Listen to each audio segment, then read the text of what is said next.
So my name is Adam Barlow. I teach engineering classes here at the ALC. It's a great program for students who are interested in just getting a general exposure to engineering and all the different types, electrical, civil, mechanical, and material science and all of those cool things. I teach a class, one that's called Exploring Engineering, and that's the one where it's an overview of all different types of engineering. And each one has a hands-on project where we get to build something, test it, and kind of play around with it as we go. I also teach a CAD 1, 2, and 3 classes. Those are called engineering design, and those classes are specifically for CAD software, which is 3D modeling.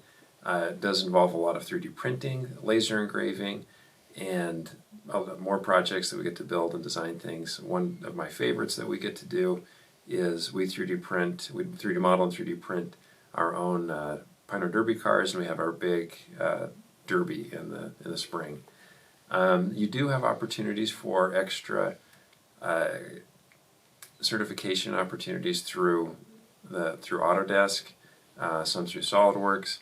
Those are 3D modeling softwares, and you can also get concurrent enrollment credit through UVU. So it's possible to double dip, so you're getting credit here at the high school level and at the college level at the same time. So for students who are interested in tinkering, if you like Legos, if you like building, if you like designing, and you just wish you had the tools and experience to take that the next step, this is a great place to start. And look forward to seeing you in my classroom, hopefully soon in the future.